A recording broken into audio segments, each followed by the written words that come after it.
All right. This is the Boom Bar on your BoomradioNG. My name is Shola Rogers. And my name is Ola Dolupo. And together we bid you a warm welcome on the Boom Bar today. It is a brand new month actually. It's the first day of the last month of the year. How wonderful it is. It's a lot of things that really happened this year, and it's what's the word? It's interesting that you're actually like, okay, it's December 1st. Like, it literally hit me this morning. I'm like, wow, it's the first day of December, yeah?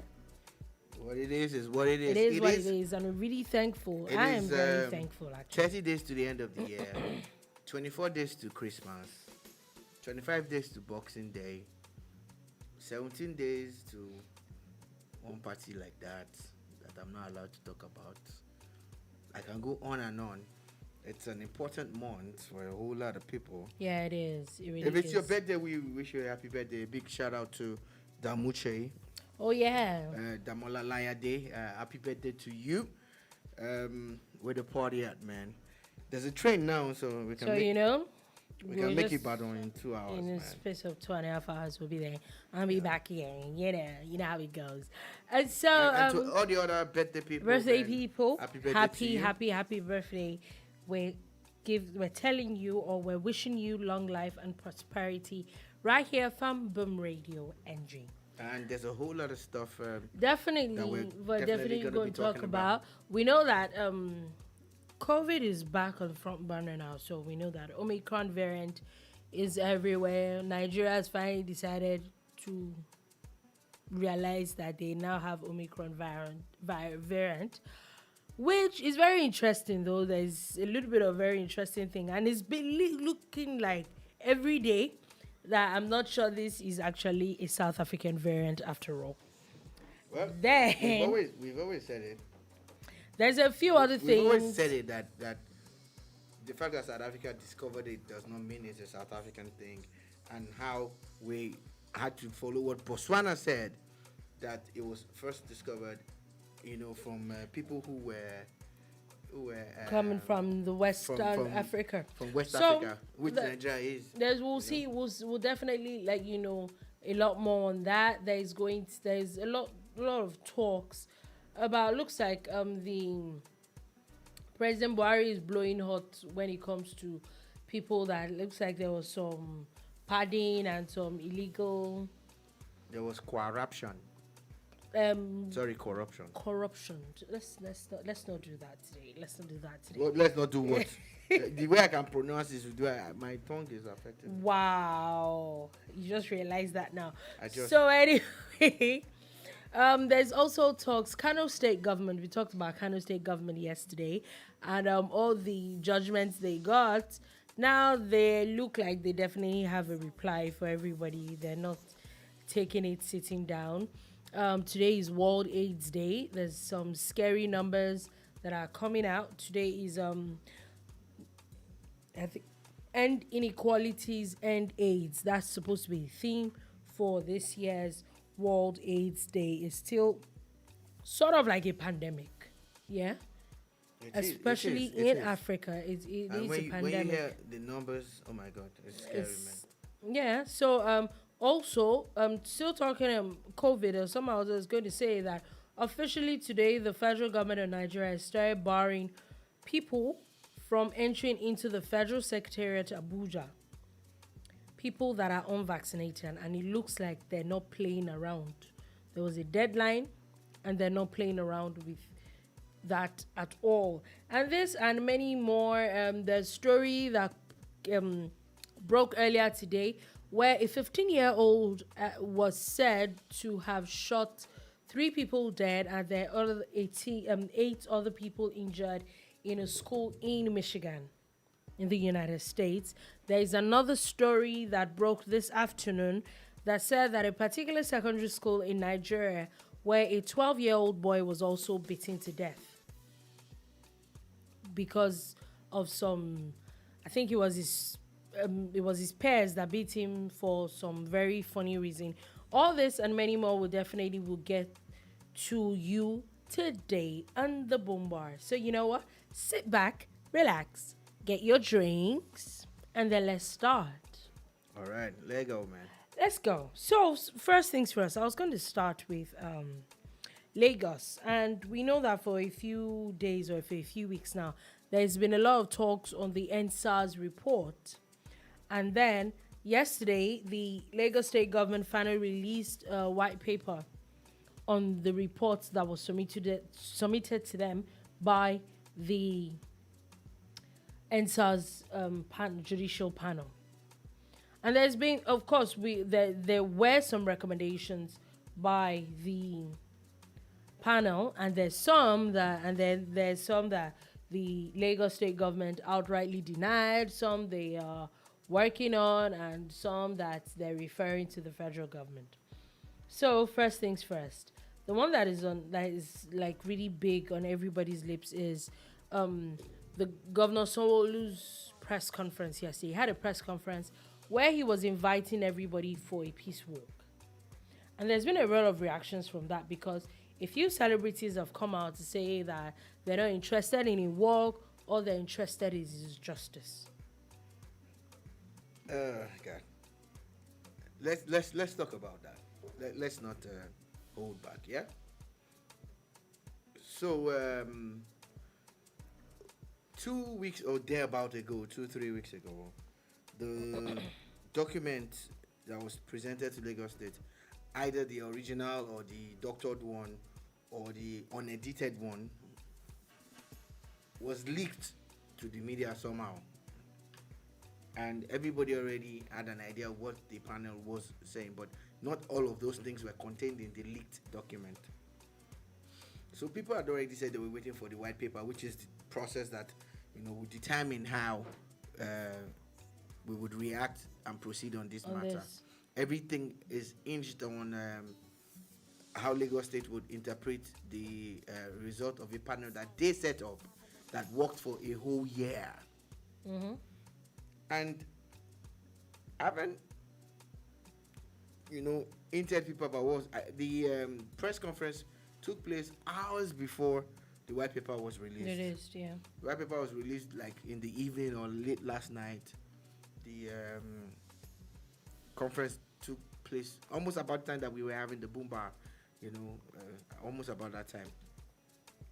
And the meat of the matter, the crux of the matter is the governor of Lagos asking the youth and people in general to join him on a walk of peace. And I said to myself, who advised the governor of Lagos to make this kind of mistake, to make this kind of blunder? But why? What was wrong with? If they invite it was opening it up for Lagosians. Some people decided to take it personal. I'm always happy when we have this discussion. So yes, let's answer the why. You know that there's a large chunk of Nigerians on social media, the youth. It's just social media. Not just social media. There are people out there on the streets too, who feel that there was a massacre at Lekki. I think most of those people are. The panel that you instituted. Yeah. Inferred. I've never heard it before though, that there was a massacre. And the number of dead people is between 8 and 9. Yeah. After investigations and feedback, there's a lot of discrepancies. Not all 8 and 9 died at Lekki. There were a lot of discrepancies. Somebody that was not dead was on the list. Forensics expert, there was just one person that had a gunshot wound from Lekki. There were other people that died across Lagos, in quite a lot, yeah? During this crisis. Then they talked about other people who might have died from blunt force trauma. Mm-hmm. There was a stampede and all sorts of things. But people feel, a lot of young people feel that whatever that expert has said is his own. Whatever these people are saying is their own. I don't think the first step towards healing is to invite people for a walk. I think the first step towards healing is justice. Okay. if they are indicting or alleging that certain people, like members of the Nigerian army or the Nigerian police, or the people that have been fingered, and you probably don't agree fully, you think that people who are still saying they want this and this, that they will just come and smile with you and walk with you because you're Rihanna? Okay. I get what you're saying. It's a cat before the horse situation. I get what you're saying. You show I them, just feel that if you want to but win people, trust, let's be honest with ourselves. We saw a lot of people have come out. First things first, on that list of deceased people, there was a story of a guy that it was his brother that was said to have been dead, but his name found his way to the list. A guy that had died, I think a year or two before that, Kolade Johnson or something, Kolade something, that he was shot at it was SARS too, but I think he was shot at a viewing center. His name was on the list. So in the first place, do I agree that yes, maybe it wasn't needed at that point? I have felt that shouldn't the Lagos state government, as a government, it is time that we need to tell ourselves the truth. Do I think that a lot of people have come to realize that a lot of people do not want to hear the truth? And it's the truth. You can do whatever, if the truth is out there, whatever you want to do with it is your choice. People are looking for scapegoats now. They're not looking for, I think people are not looking for justice. People are not looking for the truth. People are just looking for people to blame, whether it is true or not. Was there shooting at Lekki? I think you're making sweeping statements that might not necessarily be. No, I don't. 100%. You know why I would agree with the fact. I would say that people are not looking for justice. In looking for justice, where we should speak the truth to ourselves. How is it that someone that had died a year or two ago found his name on that list? Or someone that was said that his brother had died, that a very reputable newspaper had exclusively invited him and interviewed him? Yeah? How is it that that interviewee found his name on the disease list and he was interviewed the day after? We have a question from Facebook. Okay, please go ahead. Rotimi Ogidon, it's been a minute. Says, where is the camera found by Fashola at the venue of the crisis? That's the thing. Those are all questions that I think that need to be answered. This question that Rotimi brought up, like, that's what I was trying to tell you. There are certain sentiments and certain. So that's why I think facts, that I don't think that we're looking for justice, because we're looking for justice from that camera to everything. But you cannot come and say that you have not answered the question of this camera and you're saying I should come and walk with you. That's what I'm saying. Why You're am I not walking listening. with you? I'm saying that yes, does it make it does at this point, maybe there's no need for the walk. But I am also saying that people that are asking for justice, most people are just looking for scapegoats instead of real justice. If we're looking for justice, it is high time we need to look at what really happened at that day. It might look like we're sharing blame, but maybe it is the road to healing. You see, it's you can never ever get a reconciliation from a conflict situation without being honest. You can never get reconciliation without giving and taking. Yeah. You understand? You want the youth to walk with you. You want them to move on from something that they all owe dearly. When we were young, we had our own. We had June 12. When we were young, we had it.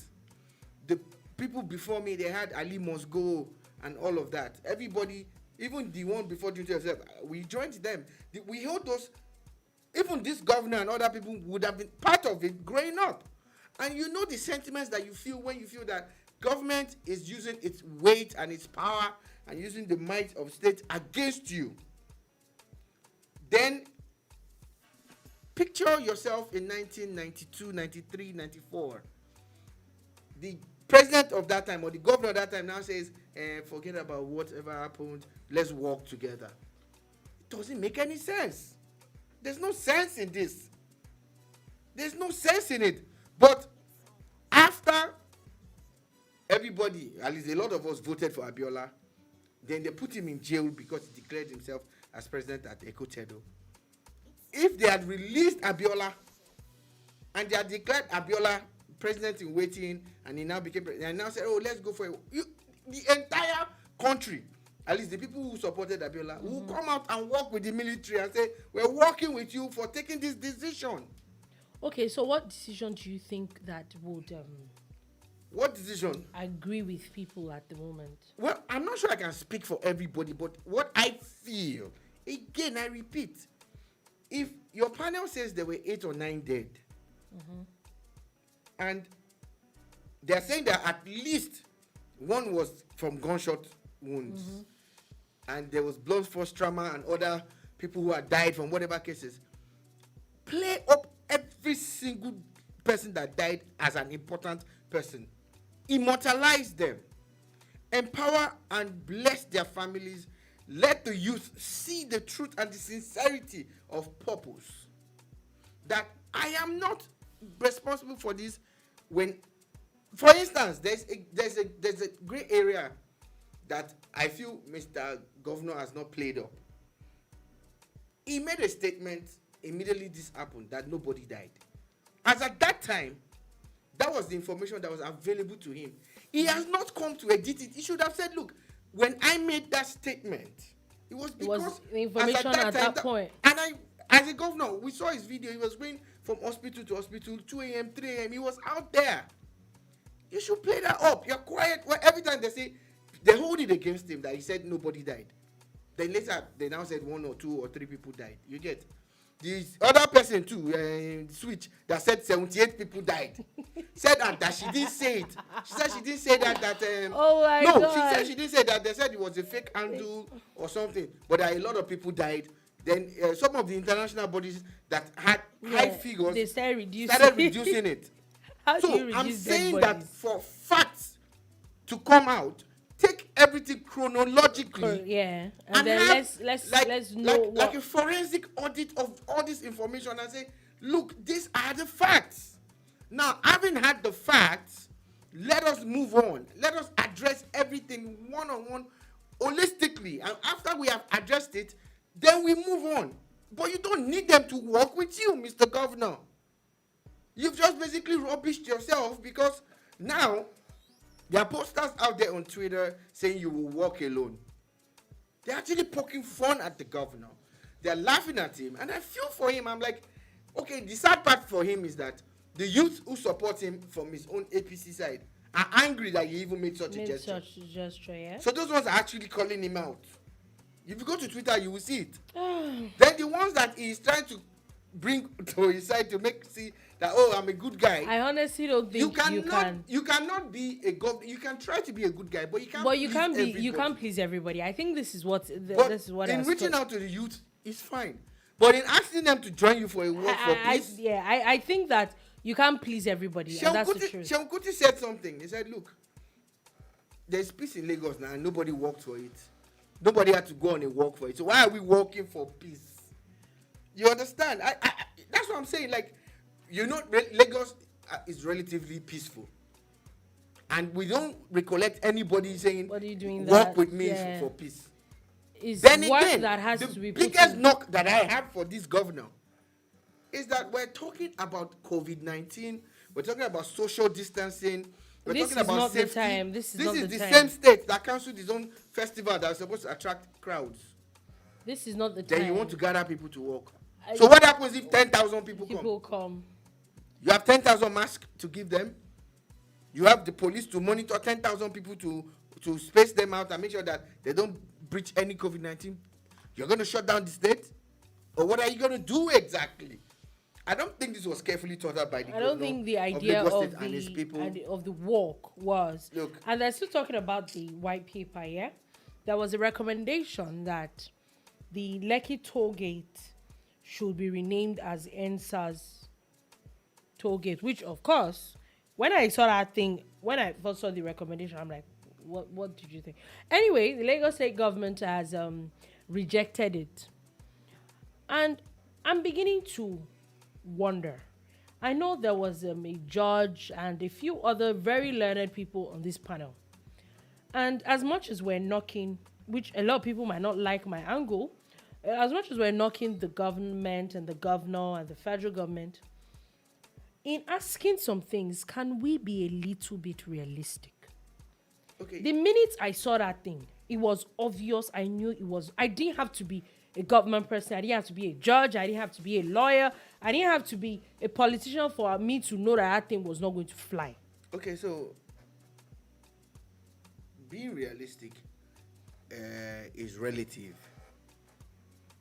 If you set up a judicial panel like that is taking feedback from everybody, they need to collate that and push it to you. That's why they called it a recommendation. So I don't think I want to knock them for recommending what maybe a member of the panel might have come up with, or maybe one of the people who attended the place to say, after all said and done, rename the toll gate as what? As a monument or as a tribute. Look, let me tell you, on a real,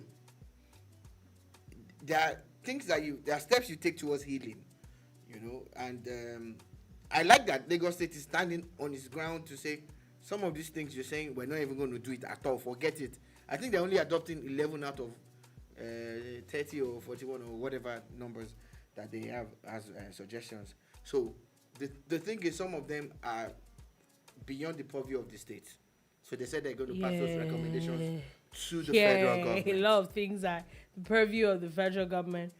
Let me just that's why I won't say it's I think it's a little bit far-fetched. No, I think some of those recommendations I don't think so. I think it's a good feedback channel. I think it's a way for government to also know how people feel. At times, the people in government are insulated. Okay, so if you write all these recommendations and you don't get it, you don't get what you want, what's the point? Okay, so this is what it is. Negotiation does not necessarily mean that you will get what you want all the time, or you get everything that you want.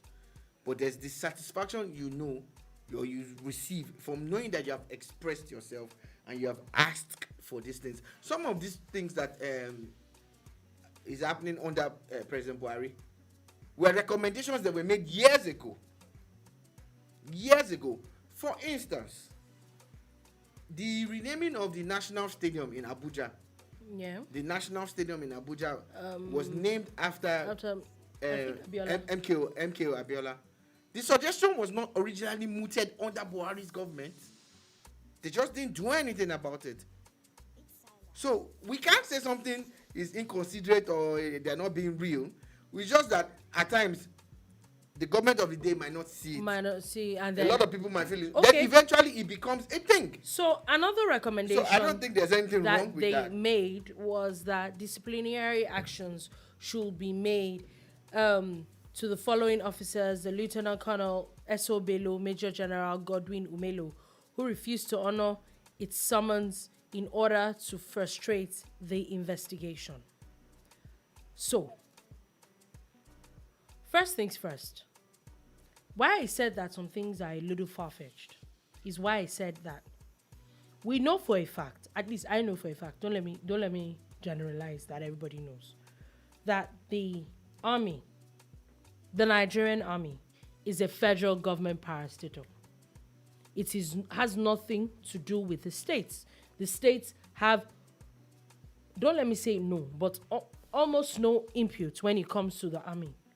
It also is with the police as well. In fact, the police is not even a Nigerian thing. The police is an international body. Is what we know. The Nigerian army belongs to Nigeria. The police does not even belong to Nigeria, even if we start. But anyway, it's funded by Nigeria. Now, that's one. Two, we know that a lot of sanctions and all when it comes to the Nigerian army and the Nigerian police is done internally. Not even the courts. Like, for example, we know that if maybe there is some extrajudicial killing or anything, and there is even so much evidence maybe against the police officer, the first thing that has to be done is for the police to dismiss this person before they can actually be charged to court. Yeah? So, if you now bring up a recommendation to Lagos State government that this person and this person, as a lieutenant colonel and a major general to be sanctioned by Lagos state government. That's not what they said. You see, again, maybe I need to repeat myself for you to understand what has happened and what is happening. Lagos State set up a judicial panel to look into the crisis that rocked Lagos and also the whole of Nigeria. Now, it's the job of the panel to collate all the feedback and push to Lagos and make recommendations. It is their job, which they have done. Because the army is not controlled by the state government, does not mean that when it comes to atrocities or alleged atrocities committed by members of the Nigerian military, I think those things should have been passed straight to the army. they can't. They don't have such powers. They can't. It's not done like that. If you understand how government goes and how governance is, if you have a grouse with the federal government, you think you're just going to march to Abuja, you go to your state house of assembly. That's how it is done. You channel it through the state, and this is what they've done. I think they are so on point on this. It is the job of the governor who had called for this. Even the president said he's waiting for the white paper. Even President Buhari said he's waiting for it.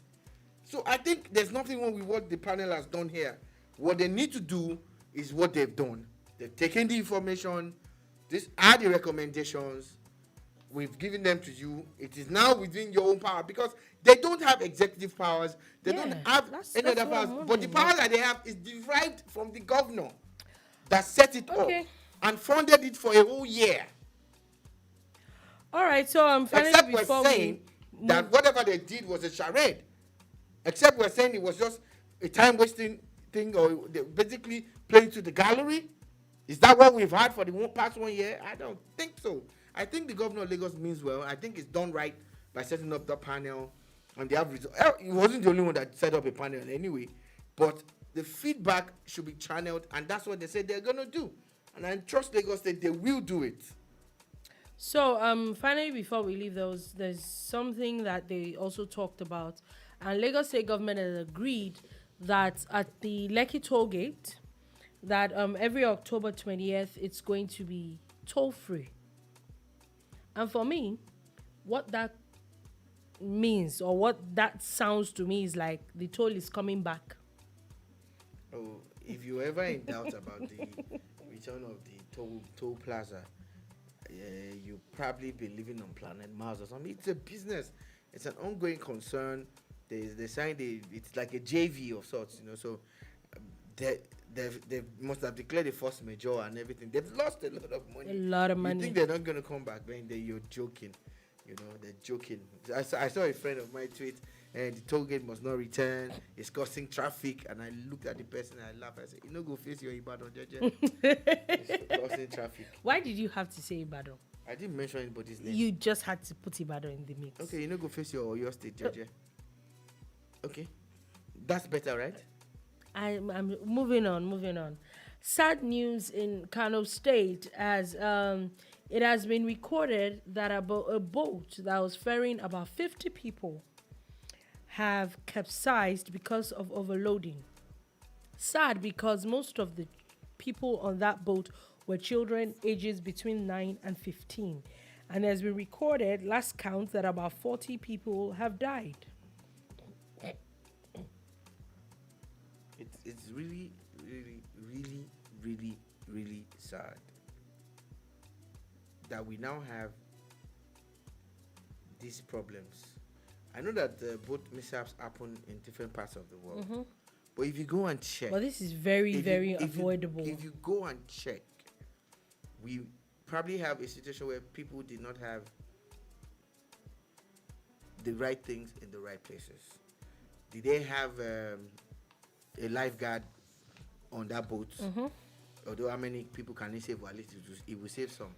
Did they have life jackets? You understand? What was the stipulated number of people that were supposed to ride on it? Were they keeping to that? You know, at what speed or pace was that boat, or how many knots was the boat going at? Well, by the time you check, you will find out that it's down to some final form of negligence. Negligence, yeah. It's very sad because the worst part is that they're actually children. actually children on that boat at the moment. It's really sad. It's very, very too sad. Too many deaths. Very Too many unnecessary. Very deaths. unnecessary. I agree with you. And before we leave Kano State, we talked about Kano yesterday, where we had said that the Kano State governor seemed to have been having a bad day yesterday, where 2 cases that were decided yesterday seemed to be against him. First, it was about the his own faction of the APC that was sacked by the judge yesterday.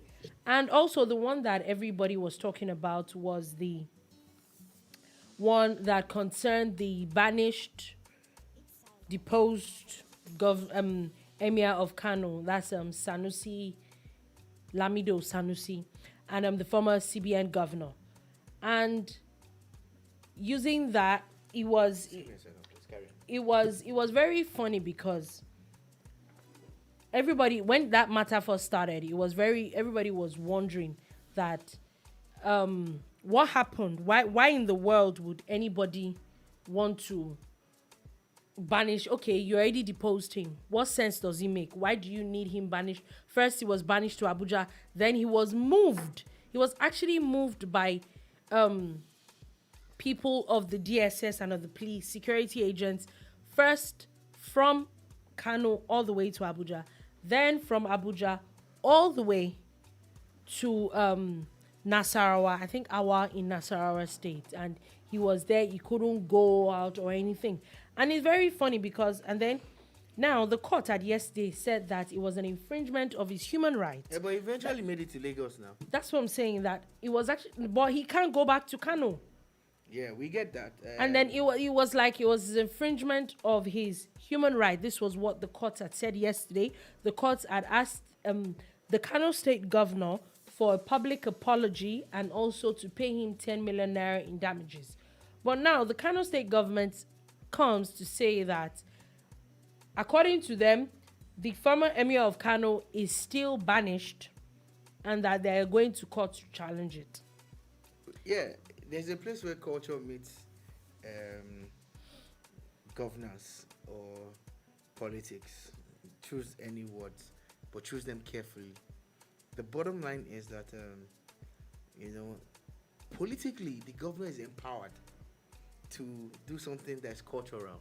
Mm-hmm. But the governor must also understand that there's a law it there. derives its power from the laws from of the law, land. yeah. So if the court is saying something, he has to comply. But I like the angle that they want to appeal that judgment. This is the kind of case that I hope gets to the Supreme Court. Okay, what's the angle? No, the fact that they are not just going to be breaking the law by saying they don't want to hear anything the judge has said. The person is deposed. Okay, is deposed. if I would ask, when they go to court, the judge will interpret that judgment for them again, or pass the law in their own favor.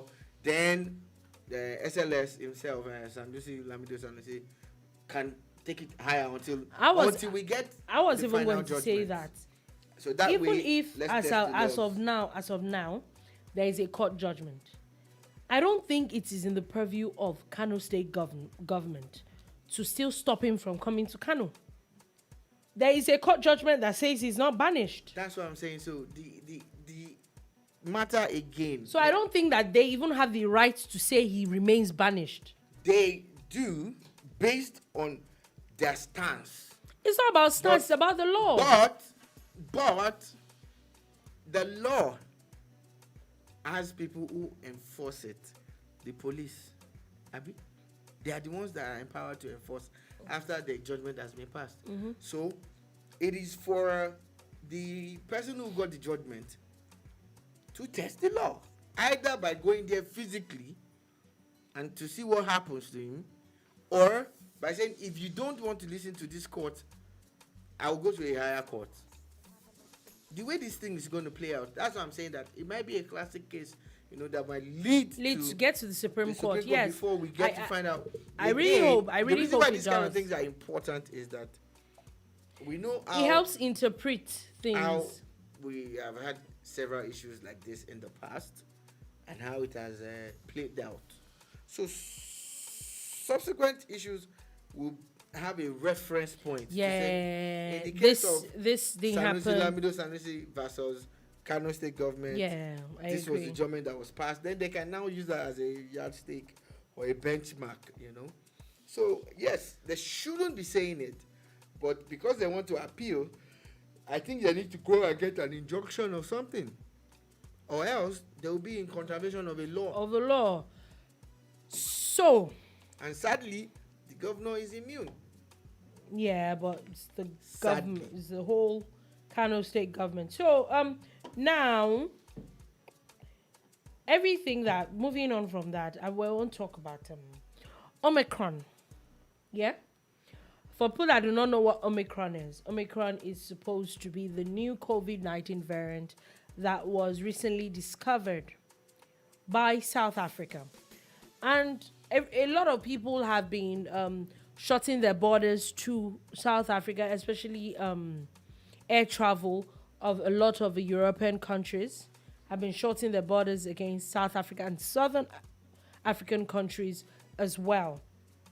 And it's very funny because since yesterday, there's a lot of data that had been coming that is looking like this thing didn't even begin in South Africa. Yesterday, we talked about how the Netherlands had come out to say that it was about a week, like at least a week before South Africa got their own, before they actually have samples that dated a week before that had the Omicron variant. And as of yesterday, Nigeria, as a case study, had said that they had not gotten any Omicron variant case yet, but Canada, as a country, had 2 Omicron variant cases, and they said that these 2 people had Nigeria in their travel history, their recent travel history. And of course, we know that in the past 24 hours, they had gotten Nigeria a travel ban from Canada. And as of today, now, the Nigeria Center for Disease Control had come out to tell us that now there are actually 3 official cases and that have been recorded of the Omicron variant in Nigeria. Not only that alone, these cases is very funny because these cases are people that have travel history in South Africa, to South Africa recently. That's one. 2, one thing that now kind of scatters the whole thing for me now is that NCDC is also saying that these samples were as far back as October. You see, there are more questions than answers. Yeah. So the Omicron strain or the variant of COVID-19 is as recent as last week or 2 weeks ago, right? And there's a country in the world that has test samples. Now, this is a country, I'm talking about Nigeria, that claims to release results on a daily. Yeah. Every day there's an update. 21 cases, 1 death. 42 cases, no death. All sorts, all over. Yeah?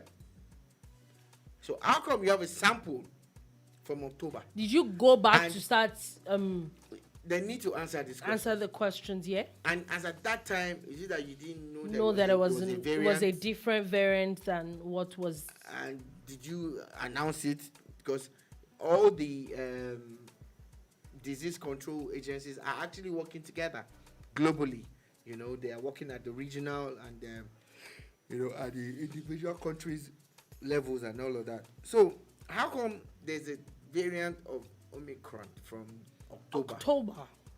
Today is the 1st of December. Maybe and only maybe if the Nigerian Disease Control Agency had reviewed as far back as October, maybe this thing would have spread to the rest of the world. Spread this much. Oh, maybe it's actually a Nigerian thing. We never know.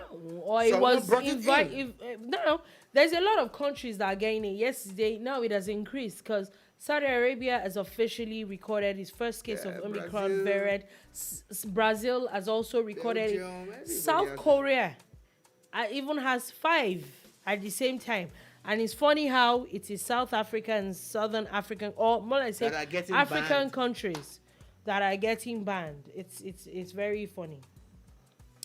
Now, another thing is South Korea is also saying that the 5 Omicron cases were people that were gotten from, there were samples that were gotten from people that were in a flight from, guess?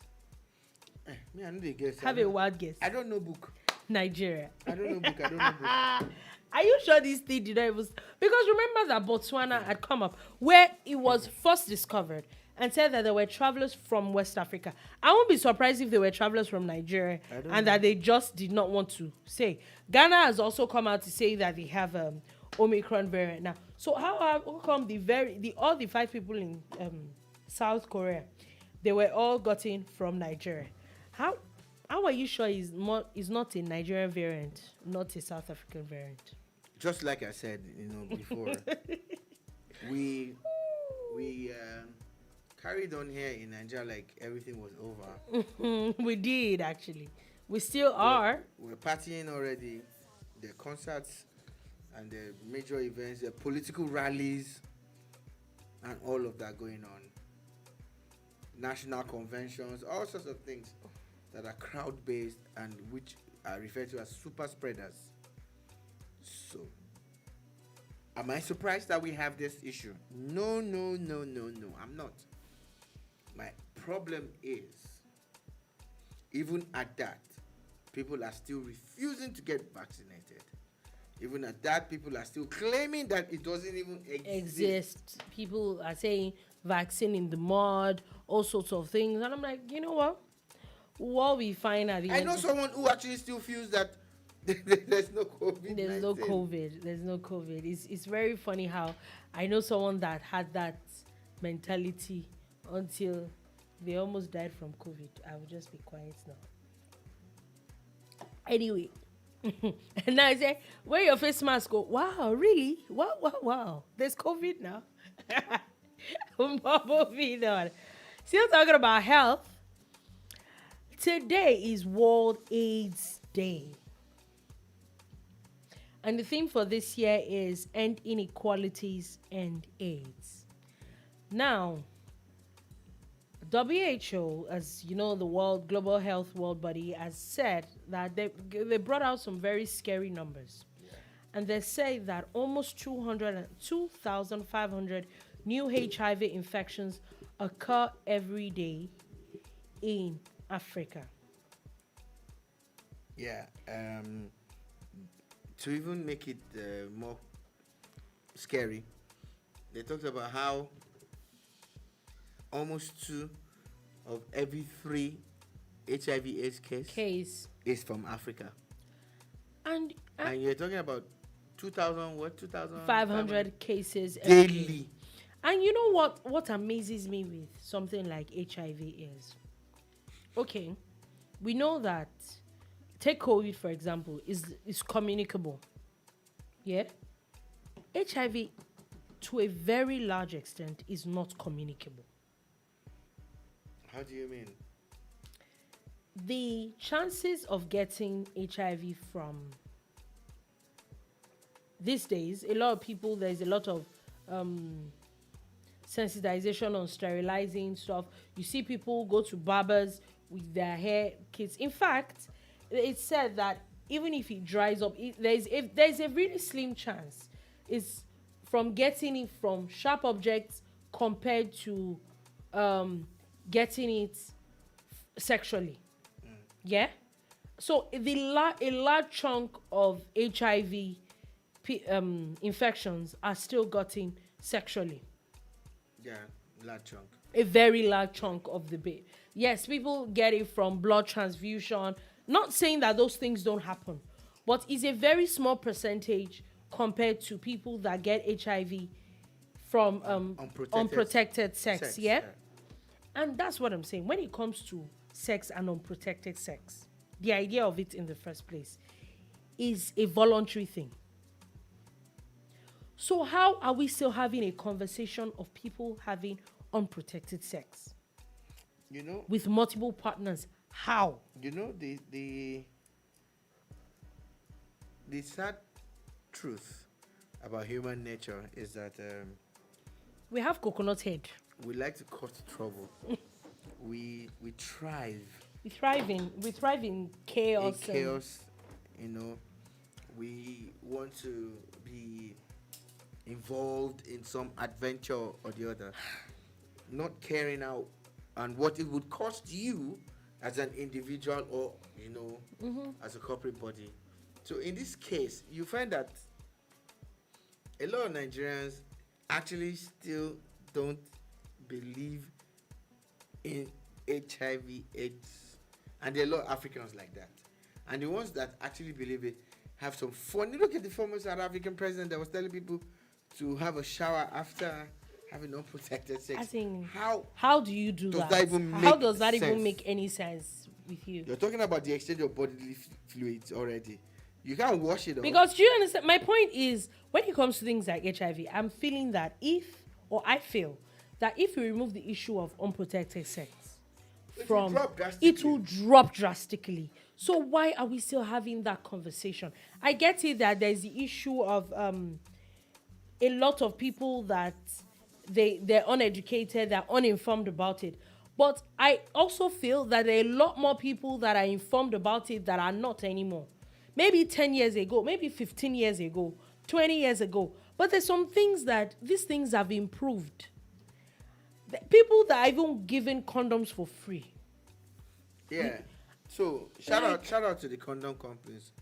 You guys probably need to work on the opacity and the density, so that the people who are using it will want to find out that it feels more. Because more natural. because that's it for me. Like, I just Because a can't lot of wrap my people tell head you, around they it. don't want to, and I'm like, look, You are dead. You're talking, You are just dead. Okay. Like, you just. It's either 2 minutes as an Indomie man or 2 hours as Mr. Johnny Powers. But whatever it is, 2 minutes or 2 hours of pleasure, You are dead. can end your You are life. dead. You're just dead. And you don't want that, especially for people who have potential. Because I know that a lot of in the people future, go on and say that you leave people, there are a lot of people that live with HIV. Oh yeah, people live with HIV and all that. Let's not get it twisted. But isn't it better if you don't even have Just to avoid it. have it at all? Like, let's just try as much as possible. They keep telling us, avoid unprotected sex, avoid using unsterilized sharp objects. Yeah. It's very. Let's be sure that we do not get blood that is not properly screened. All these things need to. It's closer to us than we think. Please, we need to be safe. As much as we don't have money, should I have this? People really don't want to die, and that's the truth of the matter. Nah, nobody want that. Man. Nobody wants But everybody want go heaven. at the end of the day, it's a very sad story, but it is what it is. And now moving on from that, there is a very sad story that happened, because this next two stories I'm going to talk about are stories that happened in schools. And first thing, and there's a news that broke this morning that a 15-year-old boy in Michigan in the United States actually started shooting in a school, and 3 people have died and 8 people have been injured. It's been said that he has been arrested. But now my issue is, how are we even sure that? What will push a 15-year-old to start shooting? I know it's really embedded in racism and all that. We may not be able to decipher, but on the periphery and talking generally, America needs stronger gun control. Oh yeah, laws. it's really bad. Yeah, I was talking to my aunt that lives in New Jersey, and it's just like that. In our area, yeah, there were actually like gun shootings twice. It happened twice in 1 week. In 1 week. Are you at war? Like, and I think that this has to stop. How does a 15-year-old get access to a gun? We saw the boy that shot people and then he still got discharged and acquitted. That thing still. What's his name? Written out. Yeah, it just irks me every minute I remember. Only God knows what's going to happen to this one too. And it's like you're just giving these people leeway. Who are the people giving them leeway? It is sad. It's really sad. It's a very sad story. The biggest takeaway for me is what you said, because that's something that came to my head. How does a 15-year-old get access Yeah. to a gun? That's where it starts from. You are angry with somebody, okay. Really, how is it that it's a gun that is the next thing that pops in your head? If you are not warped, like your mentality is so warped that is killing people, that is the next thing that pops up in your head. And also talking about children Children and guns. coming back to Nigeria here, it has been reported that a 12-year-old boy has died from beating. The guy in the US, the gun wielding guy, is 15. Yeah. This is a 12-year-old Nigerian. This is a 12-year-old boy where it's said that his schoolmates Okay. actually beat him to death. Why? Because What did he do? he did not join a cult that they asked him to join. You see what we're talking about now. In And secondary school. before the boy died, it said that he mentioned 5 names. All right. I would still say it. How is it that a secondary school allows this kind of thing to fester this much? That children are bold enough to beat a child to the state of dying. I think the school needs to be sued for every single penny that they have. I agree. I think the school needs to be. I cannot leave my child with you. Your first question is maybe coming from a place of anger or sentiment. The real idea behind boarding schools and this whole concept is that your child goes away and learns a thing or two. Do you understand? But you see, for a mind that is open to learning positive, the negative is around the corner. Cultism has seeped into the entire fabric of Nigeria's nationhood, and it's become a thing. I know it's easy for us to say, "Oh, we're going to sue the school. The housemaster should have known. The teacher should How have a observed." boy is dead. What Somebody is definitely dropping the ball. Somebody is dead. What we need to understand is that students will get up to all sorts. Even in primary school, they will get up to all sorts. And the older they get, the bolder they become. I get it, but somebody somewhere definitely dropped the ball. I'm not saying that they're not cultists in secondary schools. I'm saying that how they felt that, how they were bold enough to make it fester so much that a child says he's not interested, and you feel that you can beat him to a point that he's almost dead, and you were going to, and you didn't feel any form of remorse. That's the kind of orientation. I'm sorry. Somebody somewhere, and then how are they beating a child for so long that he gets to the hospital and then he dies? That the boy probably had some internal bleeding or something. So how did they beat a child for so long and nobody noticed? Yeah.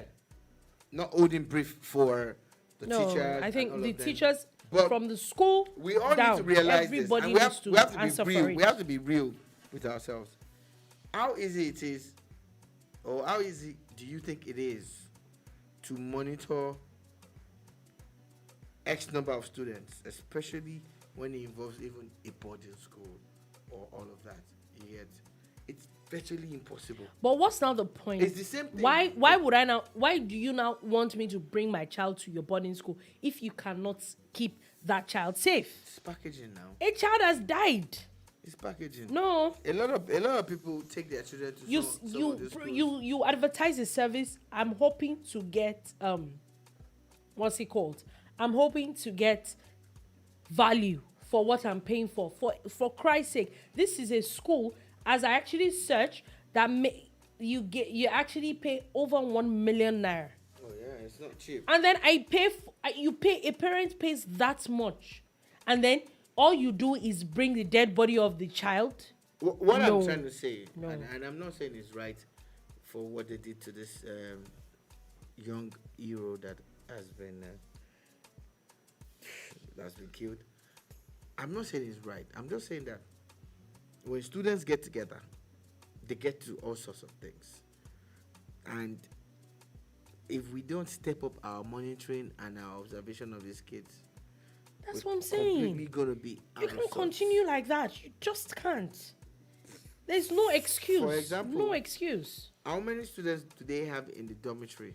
How many people are monitoring How many them? people are monitoring them? That's it. So there's actually no excuse for such behavior. Because you find out that at times when we attend events and there's the private sector and there's the public sector, you find out that most times the private sector is usually better funded, better structured. Exactly. So you expect a private school. Maybe a school like this should have invested more in caregivers and teachers and whatever and technology. But after all said and done, my fear remains that, you see, when students are up to no good, there's nothing anybody in the world can do. Absolutely I nothing. get it, but not to the point of killing So another it's child. down to parenting. Killing You see, another child. These children should go to Pay the jail. schools all the millions you want to pay them. If you do not raise your own child right from your house, They've it gone will be- ahead to kill another it child. will be difficult. You see, they asked him the story that we've heard, and I believe this story. I'm sorry, I won't hear the other side, but I actually believe is that they were trying to force this young man to join a cult. It means that shows there's you something in the this kind that of boy orientation. that And that's is, what I'm I don't saying. want it. No, you do. I That's get the what point you're I'm saying trying that- to make. Imagine all the other ones that are already joined that were trying to drag him. If they had also rejected, who's going to beat them? You understand? But because they liked it, some of them are coerced into it. Some of them just want to feel invincible. But at the end of the day, it's down to parenting. We pay our schools millions and thousands of naira, but what are we teaching our It's just children very at home? morbid. What are we Very morbid exposing our that children to? Children, You know? because take for example, in a private school or in a school, a secondary school, I'm sure the eldest is not maybe more than 16 or 17. And how do you beat your fellow student? Because I tried to juxtapose it to maybe when I was 16 or 17. What was in my head? And again, things were not as bad as when you were 16 and now. It's When you were in secondary school, there were no cults in your school. There were no cults in secondary school as at that time. But now, this was just in the 2000s, and you're wondering but how. it always gets worse. It gets worse. It's- There was a time where some confraternities will tell you that they were pulling out of higher institutions because it was becoming a cult. So if you hear anybody claim he was a member of that he was telling a lie. And why did the confraternity pull out? Because they saw that the thing had gotten out of hands. That's not what they set up to do. But the terrible human angle always comes to bear. And you see, at least be old, be an adult before you decide to be terrible. It's just sad. Torturing of this child is actually a part of the rites of passage for some of these cults.